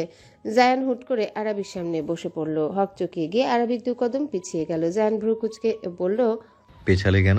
সামনে এসো। কিন্তু আপনি কি করছেন? এসো তো, এত প্রশ্ন করছো কেন? আরবি ধীর কদমে সামনে এগিয়ে আসলো। আরবি আসতে জায়ান আরবির কুচিগুলোতে হাত দিল। কি সুন্দরভাবে কুচিগুলো গুছিয়ে নিল জায়ান। আর আরবি একরাশ মুগ্ধতা নিয়ে জায়ানকে অবলোকন করছে। এই মানুষটা এত ভালোবাসে ওকে কিভাবে? এতটা ভালোবাসা পাবার যোগ্য কি আরবি? সত্যি কেউ এতটা ভাগ্যবতী যে আল্লাহ ওকে জায়ানের মতো জীবন সঙ্গী দান করেছেন? এদিকে কুচি ঠিক করে আরবি চোখ বন্ধ করে নেয়। জায়ান অনুভূতি জড়ানো কণ্ঠে বলে ওঠে, সাদা যেমন শুভ্রতার রং, ঠিক তেমনি সাদা শাড়িতে তোমার সৌন্দর্য ফুটে ওঠে দ্বিগুণ। এই কাঠগোলাপের শাড়িতে অমায়িক লাগছে তোমায়। আমি চোখ সরাতেই পারছি না। এখন তোমাকে দেখলে মনে হচ্ছে ফুলের মাঝে যেন আরেকটা ফুল, আমার কাঠগোলাপ ফুল। গ্রিন লঞ্চ রেস্টুরেন্টের সামনে গাড়ি থামলো। একে একে নেমে আসলো ফাহিম, নূর, জায়ান। জায়ান নেমে আরবিকে গাড়ি থেকে নামতে সাহায্য করলো। মেয়েটা শাড়ি সামলাতে পারে না অত একটা। জায়ান আরবির হাতটা ছাড়লো না। আরবিও কোনো প্রকার জোরাজোরি করলো না। রেস্টুরেন্টে প্রবেশ করে সোজা তারা ছাদে চলে আসলো। খোলা আসমানের নিচে বসে আড্ডা দেওয়ার ব্যাপারটাই আলাদা। ছাদে এসে চোখ জুড়িয়ে গেল আরবির। কি সুন্দর ডেকোরেশন চারিপাশে। ফেরি লাইটসগুলো বিভিন্ন গাছের উপর ছড়িয়ে ছিটিয়ে রাখা হয়েছে, যার ফলে সেটা আরো সুন্দর লাগছে। আর্টিফিশিয়াল ফুল দিয়েও সাজানো। জায়ানরা কর্নারের একটা টেবিলে বসলো। ছাদে চারিদিকে কাচের বাউন্ডারি দেওয়া। আরবি চারিপাশ কুটুর কুটুর চোখে দেখছে। ঠোঁট জুড়ে মুচকি হাসির রেশ। জায়ান আরবির হাস্যোজ্জ্বল মুখশ্রী দেখতে ব্যস্ত। জায়ান মুখটা একটুখানি আরবির কাছে এগিয়ে আনলো, ফিসফিসিয়ে শুধালো, পাশে আমি বসে আছি, জনাবার তো সেদিকে তো দেখছি কোনো হুঁশই নেই। আরবি নড়ে চড়ে বসলো, মৃদু স্বরে বলল, আমি তো জাস্ট দেখছিলাম। But I can't stand it at all. আরবি মুখ টিপে হাসলো। এই লোকটাও না। জায়ান মেনু কার্ডটা আরবির দিকে এগিয়ে দিল, বলল, কি খাবে বলো? আইসক্রিম। মেনু কার্ড না দেখে আরবি বলল। জায়ান ভ্রু কুচকে তাকালো আরবির দিকে। হালকা ঠান্ডা ঠান্ডা ওয়েদার আজকে, আর মেয়েটা কিনা আইসক্রিম খেতে চায়। সেবার ঠান্ডার কারণে কি ভয়ানক অবস্থাটাই না হয়েছিল। ওকে সেই অবস্থায় দেখে জায়ানের কেমন লাগছিল তা বলে বোঝানো যাবে না। জায়ান মেনু কার্ডটা আবারও বাড়িয়ে দিল আরবির দিকে। গম্ভীর মুখে বলে, আইসক্রিম খাওয়া যাবে না, অন্য কিছু অর্ডার করো। আরবি মুখ ফুলালো জায়ানের কথা। এই ঠান্ডা ওয়েদারে তার আইসক্রিম খেতে অনেক ভালো লাগে, আর লোকটা নাকি ওকে বারণ করছে খেতে। কিন্তু আমার যে আইসক্রিম খেতে ইচ্ছে করছে, আমি আইসক্রিম না খেতে পারলে কিচ্ছু খাবো না। আরবি অভিমানে মুখ ঘুরিয়ে নিল। জায়ান লম্বা শ্বাস ফেললো। এই মেয়েটাকে নিয়ে আর পারা যায় না, কেমন বাচ্চাদের মতো জেদ ধরছে। জায়ান হার মানল। আরবিকে উদ্দেশ্য করে বলল, আচ্ছা আইসক্রিমই নিও, বাট শুধু অল্প ছোট সাইজের একটা নেবে। তোমার ঠান্ডার সমস্যা আছে আরবি। আরবি আর দ্বিমত করলো না। লোকে বলে না, নাই মামার থেকে কানা মামা ভালো। জায়ান কফি অর্ডার করলো। নূর নিল পাস্তা, আর ফাহিম কোল্ড কফি নিল। ওরা খাবারটাও এনজয় করছে, সাথে আবার টুকিটাকি কথাও বলছে। এভাবে কথার এক পর্যায়ে নূরের চোখ এক জায়গায় চলে যায়। ওদের থেকে 2 টেবিল দূরে ইফতিকে দেখে অবাক হলো নূর। আরে ইফতি এখানে কি করছে? নূর আরেকটু ভালোভাবে তাকালো। সাথে একটা মেয়েও আছে। এই ইফতিকে ওদের সাথে আসার জন্য অনেক সেধেছে জায়ান আর নূর, কিন্তু ইফতি যাবে না। সাফ মানা করে দিয়েছে। ছুটির দিন সে বাড়িতেই বিশ্রাম নিবে জানিয়ে দেয়। কিন্তু এখন নূর বুঝতে পারছে ইফতির মিথ্যে বলার কারণ। তবে এই ছিল ইফতির মনে। নূর শয়তানি হাসি দিল। আজ তো হাতে নাতে ধরবে ইফতিকে। এই বেটা ওকে বহুত চালায়। মানে ইফতি আর নূরের সম্পর্ক সাপ নেউলে। দুজনে সারাক্ষণ ঝগড়া করে। আজ তার শোধ নিবে। নূর সুযোগে সৎ ব্যবহার করলো, এমন ভান করলো যেন ইফতিকে এখনই দেখেছে। অবাক কণ্ঠে বলে উঠল, জাইন ভাইয়া, ওই দেখো ইফতি ভাইয়াকে দেখা যাচ্ছে। ওর না কি ভান ধরলো, ও ও আমাদের সাথে আসবে না, ও রেস্ট নেবে বাসাতে। কিন্তু ওটা ছিল বাহানা। দেখো, ও জানি কোন মেয়ের সাথে ডেটে এসেছে। জায়ান আর আরাবি চট করে তাকালো নূরের ইঙ্গিতকৃত স্থানে। আর ফাহিম আগামাথা না বোঝায় চুপচাপ বসে আছে। আরাবি ভালোভাবে তাকে খেয়াল করলো। ইফতির সাথের মেয়েটা আর কেউ না, ওটা আলিফা। আরাবি হাঁ হয়ে গেল, এই মেয়ে ইফতির সাথে কি করছে? জায়ান আরাবির ওর হাত দ্বারা বন্ধ করে নিল। আরাবি এতে হুঁশে এলো। ও অবাক হয়ে বলে, এরা দুজন এখানে কি করে? জায়ান আরাবির হাত ধরে উঠে দাঁড়ালো, বলল, সেটা এখানে বসে থেকে তো আর জানতে পারবো না, চলো ওদের দেখেই জেনে আসি। জায়ান আরাবিকে টেনে নিয়ে চলল। পেছনে পেছনে নূরও যাওয়ার জন্য পা বাড়ানো, কিন্তু ফাহিমকে তখনও বসে থাকতে দেখে আবারও ফিরে আসলো। কোনো কিছু না বলে ফাহিমের হাতটা চেপে ধরল। উচ্ছ্বসিত কণ্ঠে বলে উঠল, আরে আপনি বসে আছেন কেন? চলুন। নূর ফাহিমের হাত ধরে টেনে নিয়ে যাচ্ছে, আর ফাহিম ওর হাত ধরা নূরের হাতের দিকে তাকিয়ে আছে। নূর ওর হাতটা আঁকড়ে ধরতে অদ্ভুত অনুভূতি হলো ফাহিমের, যা কোনোদিনও অনুভব করেনি ফাহিম। নূরের এই একটুখানি স্পর্শ যেন ফাহিমের পুরো সত্তা নড়ে উঠেছে। হৃদস্পন্দন বেড়ে গিয়েছে বেচারার। কেন হচ্ছে এসব? ফাহিম অবাক হয়ে শুধু চেয়ে চেয়ে দেখলো ওর সামনে দিয়ে এগিয়ে যাওয়া ওই প্রাণোচ্ছল মেয়েটিকে। তোমাকে খুব সুন্দর লাগছে আলিফা। আলিফা আজ একটা কালো রঙের ফ্লোরাল গাউন পরে এসেছে। ইফতি যেন চোখ সরাতে পারছে না, মেয়েটাকে অনেক সুন্দর লাগছে। তাই মনের কথাটা চেপে রাখতে পারেনি আর। ইফতির প্রশংসায় আলিফার লজ্জা লাগলো, তবে তা বুঝতে দিল না। ইফতিকে মুখ ভেঙচি মেরে বলে, হঠাৎ এত আদিক্ষেতা কেন করা হচ্ছে শুনি? ইফতি ভ্রু কুচকালো, বলল, আমাকে ভেঙচি কাটছো মেয়ে? ভুলে যেও না আমি তোমার বস। সেটা অফিসে, এখানে না। একদম আমাকে থ্রেট দিবেন না। ইফতি তহতমত খেয়ে গেল, বলল, আচ্ছা কাল অফিসে এসো তুমি, তখন মজা দেখাবো, বস হই তোমার। এসব বলার জন্য আমাকে এখানে এনেছেন? তাহলে বলবো আমি ব্যস্ত, বাড়িতে অনেক কাজ আছে আমার।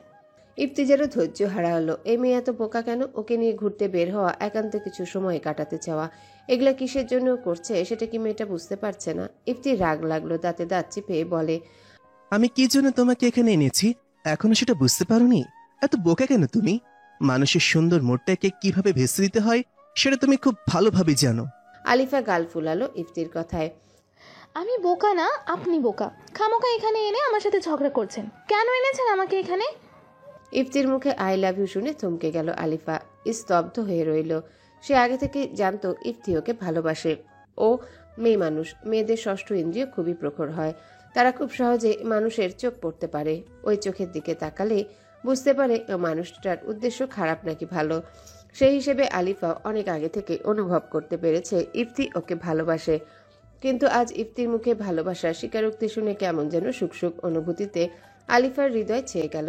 চোখ বুঝে ফেলল আলিফা। ইফতি আবারও বলতে লাগলো, জানি না কিভাবে যেন তোমায় ভালোবেসে ফেলেছি আলিফা।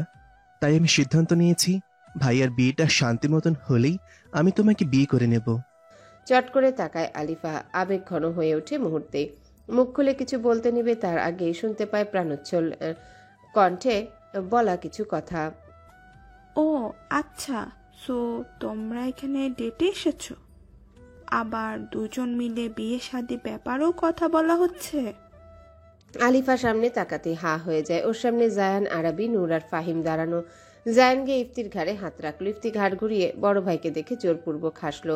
জায়ান গম্ভীর মুখে বলল, so this is how you rest. চাচ্চু আর ছোট মাকে বিষয়টা জানাতে হবে। ইফতি চট করে উঠে দাঁড়ায়, আমতা আমতা করে বলে, ভাই আসলে হয়েছে কি? জায়ান তীক্ষ্ণ কণ্ঠে বলে, আসলে নকলে জানি না, আমি স্ট্রেইট ফরওয়ার্ড কথা বলতে পছন্দ করি, তাই জিজ্ঞেস করছি, তুই কি আলিফাকে সত্যিই ভালোবাসিস? বেহুদা কোনো এক্সকিউজ শুনতে চাই না আমি, সোজা সাপটা জবাব চাই। ইফতি জোরালো নিঃশ্বাস ফেলল। না, এখানে হকচকানোর কিছু হয়নি। সে ভালোবেসেছে আর ভালোবাসার কথা বুক ফুলিয়ে বলতে হয়। ইফতি তাই করল। হ্যাঁ ভাইয়া, আমি আলিফাকে ভালোবাসি, ওকে বিয়ে করতে চাই। যাক, শুনে ভালো লাগলো। জায়ান এবার আলিফার দিকে তাকালো। আলিফা খানিকটা ভড়কে গেল। জায়ান মুচকি হেসে বলে, আরাবির ফ্রেন্ড তুমি, সেই হিসেবে আমার শালি সাহেবা এখন। তো তুমিও কি ইফতিকে ভালোবাসো? ওকে বিয়ে করতে কোনো আপত্তি তোমার আছে? জায়ানের সোজাসাপটা প্রশ্নে আলিফা লজ্জা পেল। আরাবিকে গিয়ে আলিফার কাঁধ জড়িয়ে ধরল। মুচকি এসে বলে, আরে বলে ফেল, আমিও জানি তুই আমার দেবরকে ভালোবাসিস। আলিফা হাসলো, লজ্জায় কথা বেরোচ্ছে না বেচারির, তাই মাথা দুলিয়ে সম্মতি দিল। জায়ান শান্ত চোখে দুজনকে দেখে নিয়ে বলে, তোমরা দুজন যেহেতু দুজনকে ভালোবাসো, তাই এখানে আমার কোনো আপত্তি নেই। ফ্যামিলি চিন্তা করতে হবে না, ওদের আমি সামলে নেব। ইফতিয়ার আলিফা দুজনে বেশ খুশি হলো। দায়িত্বটা যেহেতু জায়ান নিয়েছে তাহলে আর চিন্তা নেই। পরবর্তী সময়টা ওরা একসাথে বেশ আনন্দের সাথেই কাটালো। সূর্যের প্রখরতায় আজ যেন ঝলসে যাচ্ছে চারিপাশ। কয়েকদিন যাবৎ এসবই হচ্ছে। দিনের আলোতে সূর্য তার দাপট দেখাচ্ছে, ঠিক তেমনি রাত হলে শীত শীত অনুভব হয়। কি আশ্চর্য একটা মৌসুম এলো। রিকশায় বসে এসবই ভাবছে আরাবি। আজ একাই এসেছে। ফাহিম আগেই কলেজে চলে গিয়েছে, ওর নাকি দরকারি কাজ আছে, তাই আরাবি আজ একাই যাচ্ছে। আরাবি ভেবে পায় না ও যখন একা কোথাও যাওয়ার জন্য বের হয় তখনই জ্যামে পড়তে হয় ওকে। গরমে মেয়েটা ঘেমে নিয়ে উঠেছে। ওনার এক অংশ দিয়ে কপালের আর মুখশ্রীর ঘামটুকু মুছে নিল। অনেকক্ষণ যাবৎ রোদে বসায় মাথাটাও ব্যথা করছে প্রচুর। আরও 15 মিনিট আরাবি অপেক্ষা করলো। এইবার বিরক্ত হয়ে ভাবলো আর অফিসে যাবেই না। জায়ানকে ফোন করে বারণ করে দিবে, যেই ভাবা সেই কাজ। আরাবি ফোন করলো জায়ানকে, প্রথমবার রিং হয়ে কেটে গেল। আরাবি আবারও ট্রাই করলো, এইবারও ধরল না। আরাবি এবার অবাক হলো। এমন তো কোনো সময় হয় না। আরাবি কল দিলে একটা রিং কোনোভাবে হলে জায়ান ওর কল কেটে সাথে সাথে কল ব্যাক করে। সেখানে আজ আরাবি এতগুলো ফোন করলো, একটাও ধরল না। তবে কি লোকটার কোনো বিপদ আপদ হলো? অফিসে না যাওয়ার চিন্তা ভাবনা মাথা থেকে ঝেড়ে ফেললো আরাবি। এক নাগারে জায়ানকে ফোন দিতে লাগলো, না ধরছে না। জ্যাম ছাড়লো তার কিছুক্ষণ পরে। আরাবি রিক্সাওয়ালাকে দ্রুত চালাতে বলল। অফিসের সামনে রিক্সা থামতে ভাড়া মিটিয়ে দ্রুত পায়ে ভেতরে প্রবেশ করলো। লিফটের সামনে এসে দেখে সেটা আসতে অনেক দেরি। আরাবি অপেক্ষা না করে সিঁড়ি দিয়ে উপরে উঠতে লাগলো। একে একে সিঁড়ি দিয়ে উঠে 3তলা সিঁড়িতে পা রাখতে দু একজন মেয়ের কিছু অনাকাঙ্ক্ষিত কথা কানে আসে আরাবির। সাথে সাথে পা জোড়া থেমে যায়, সেখানেই শক্ত হয়ে দাঁড়িয়ে থাকে। কথাগুলো ঠিক এমন, আরে শুনেছিস, আহানা ম্যাম আজ জায়ান স্যারের সাথে অফিসে এসেছে। দুজনকে একসাথে অনেক সুন্দর লাগে। ম্যাম নাকি কালই দেশে ফিরেছে, আর আজকেই স্যার তাকে অফিসে নিয়ে এসেছেন। আমরা যা ভেবেছি তাই ঠিক। স্যার আর আহানা ম্যাম জিএফ বিএফ দুইজন সেই যে অফিস রুমে ঢুকেছে, এখনো বেরিয়েই হয়নি। একটা মেয়েকে কি খামোকা স্যার তার আশেপাশে এইভাবে ঘিসতে দেবে? কই, আমাদের দিকে তো কোনোদিন তাকিয়েও দেখেনি স্যার। আর হ্যাঁ, সে যাই বলছিস তুই, আহানা ম্যাম এত সুন্দরী, তাকে রেখে ওই কি যেন নাম আরাবি, ওই মেয়েকে স্যার বিয়ে করবে, এটা মানা যায়? আমারও তো ওই মেয়ের থেকে বহু গুণ সুন্দর। আর এই মেয়ে তো কালো। স্যার কি সুন্দর, ওই মেয়েই কিছু একটা করেছে স্যারের উপর, নাহলে স্যার এই মেয়েকে কেন বিয়ে করতে রাজি হবে? ওই মেয়ে তো বড় লোকও না, মধ্যবিত্ত ফ্যামিলির থেকে বিলং করে। বামন হয়ে আকাশের চাঁদের দিকে হাত বাড়িয়েছে, মুখ থুবড়ে পড়লেই উচিত শিক্ষা পাবে। মেয়েগুলো আরো নানান কথা বলতে বলতে চলে গেল। আর তাদের বলা কথাগুলো তীরের মতো এসে বিঁধল আরাবির বুকে। মনে হলো কে যেন ধারালো ছুরি দিয়ে ক্রমাগত আঘাত করছে ওর হৃৎপিণ্ডে। শ্বাস নিতে পারছে না আরাবি। চোখ জোড়া জলে টইটুম্বর। পলক ঝাপটাতেই যা গড়িয়ে পড়ল ওর গাল বেয়ে। এই অপমান, এই তিরস্কার, এইসবের ভয়ই তো পাচ্ছিল আরাবি। আর আজ সেটাই হলো। আরাবি জায়ানকে অবিশ্বাস করে না। লোকটা এমন কোনো কাজ করবে না ও জানে। বিশ্বাস করে জায়ানকে মনে প্রাণে। তবে মেয়েগুলোর কটূক্তিগুলো তীক্ষ্ণ ধনুকে নেয় আঘাত করছে ওকে। কানে শুধু ওই কথাগুলোই বাজছে। আরাবির আগে থেকে সোশ্যাল ফোবিয়ার সমস্যা আছে। ওই কারণে এখন আরাবির অবস্থা শোচনীয় হয়ে যাচ্ছে। এমনিতেই মাথা ব্যথা ছিল, সেটা যেন এখন তীব্র আকার ধারণ করেছে। আরাবির পুরো শরীর কাঁপছে ভয়ানকভাবে। কাপা হাত জোড়া তুলে চোখের জলগুলো মুছে নিল। নিজেকে শক্ত করার চেষ্টা করতে লাগলো আরাবি। বহু কষ্টে টালমাটাল পায়ে কাঙ্ক্ষিত স্থানে এসে পৌঁছালো আরাবি। 1-2 কদমে এখন জায়ানের অফিস রুমের দিকে যাচ্ছে। আর আশেপাশে সবাই ওকে কেমন একটা নজরে দেখছে। ভয়ে লজ্জায় অস্বস্তিতে আরাবি আরো কুঁকড়ে গেল। পা জোড়া যেন চলছে না। অফিস রুমটার সামনে আসতে আরাবি নক না করে দরজাটা খুলে ফেললো খুব ধীর আওয়াজে। কারণ জায়ানি ওকে বারণ করেছে ওর এখানে আসতে নক করার প্রয়োজন নেই। আরাবি ভিতরে প্রবেশ করতে দেখে জায়ান আর তার পাশে অতি সুন্দরী একটা মেয়ে দাঁড়ানো। মেয়েটার পরনে সাদা লেডিস টি শার্ট আর কালো লেগিংস। ফর্সা গায়ে মানিয়েছে বেশ মেয়েটাকে। চুলগুলো সোনালি রঙের হেয়ার কালার করা। মেয়েটা এতটাই ফর্সা আর যেরকম বেশভূষা করেছে দেখতে একদম বিদেশি পুতুলের মতোই লাগছে। জায়ানের সাথে আসলেই মেয়েটাকে অনেক মানাবে। এই মেয়ের সৌন্দর্যের কাছে আরাবি কিছুই না, ও জায়ানের যোগ্য না।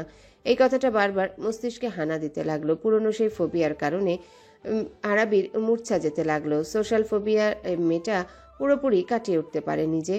তাই আবারও যে ফোবিয়ার কারণে প্যানিক হাঁটা শুরু হলো আরাবির। এইবার যেন মাত্রা ছাড়া শরীর কাঁপছে মেয়েটার, নিঃশ্বাস নিতে পারছে না, শরীরের ভারসাম্য বজায় রাখতে পারছে না আর। গতকাল বিকেলে জায়ানের খালামণি খালু আর ওর খালাতো বোন বিডিতে এসেছে। ওর মা আহানার সাথে ওর বিয়ে দিতে চাইলেও জায়ান আর আহানার মাঝে এমন কোনো সম্পর্ক কোনোদিনই ছিল না। আহানা জায়ানকে বড় ভাই মানে সম্মান করে বড় ভাইয়ের মতো। জায়ানও আহানকে ঠিক নূরের মতোই আদরা স্নেহ করে। ওদের মাঝে ভাই বোনেরই সম্পর্ক। মেয়েটা এসে গতকাল বায়না ধরেছে আরাবির সাথে দেখা করবে, তার ভাবির সাথে দেখা করবে। জায়ান বলেছে রাতে কোনো রেস্টুরেন্টে নিয়ে গিয়ে দেখা করবে, কিন্তু মেয়েটা যেন ধৈর্যহারা। সে যত তাড়াতাড়ি সম্ভব তার ভাবির সাথে দেখা করবে। তাই জায়ান ওকে অফিসে নিয়ে এসেছে। আরাবি আসলেই ওর সাথে দেখা করবে। এখানে এসে জায়ান, আহানা আর ইফতি কথা বলছিল। আহানা তো দুই ভাইকে পেয়ে রাজ্যের কথা শুরু করে দিয়েছে। ও বিদেশে কি করতো, ওখানে ওর স্টাডি কেমন চলছে, তারপর জায়ানের বিয়েতে অনেক এনজয় করবে ও কি প্ল্যানিং করে রেখেছে তা শোনাচ্ছে দুই ভাইকে। জায়ান সেসবে পাত্তা না দিয়ে কাজ করতে যেতে নিলে জায়ানের ল্যাপটপ ফোন সব নিয়ে একটা ড্রয়ারে তালা মেরে চাবি নিয়ে নিজের কাছে রেখে দেয় সে। আজ ভাইদের সাথে গল্প করবে। আসলে আহানা বাবা মায়ের একমাত্র মেয়ে, তাই ভীষণ আদুরে। আর জায়ান আর ইফতি ওকে নূরের মতো স্নেহ করে।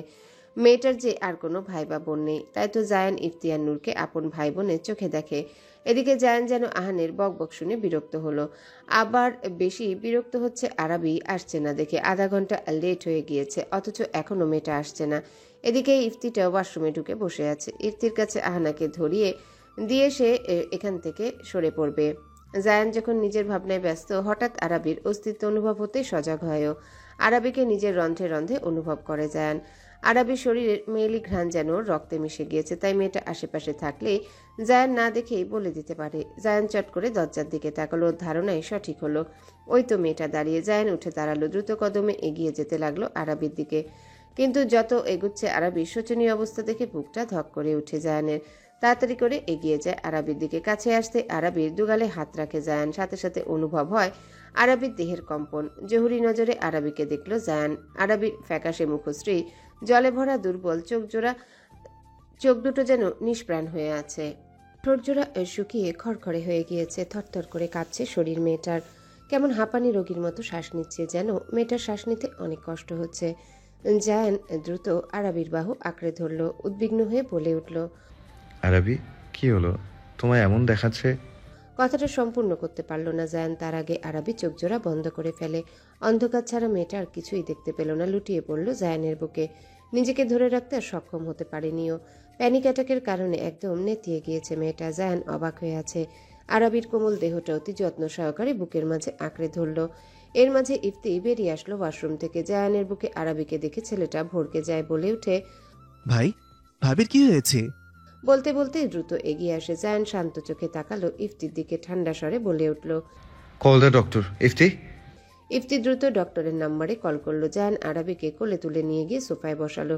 তারপর নিজে ওর পাশে বসে আরাবিকে আবারও নিজের বুকের মাঝে আগলে নিল। এদিকে আহানা অবাক হয়ে শুধু সব দেখছে। বেচারি মাঝে থেকে কিছুই বুঝতে পারছে না। আপাতত চুপচাপ সবকিছু অবলোকন করা ছাড়া কোনো উপায় নেই ওর কাছে। এখন চুপ থাকায় শ্রেয় মনে করলো মেয়েটা। হ্যালো বন্ধুরা, পরবর্তী পার্ট খুব তাড়াতাড়ি আসবে, তো সবাই অপেক্ষায় থাকো। আর চ্যানেলটি যারা এখনো সাবস্ক্রাইব করোনি, তারা পরবর্তী পার্ট দেখার জন্য চ্যানেলটি সাবস্ক্রাইব করে রেখো। ধন্যবাদ সবাইকে, আমাদের সাথেই থেকো।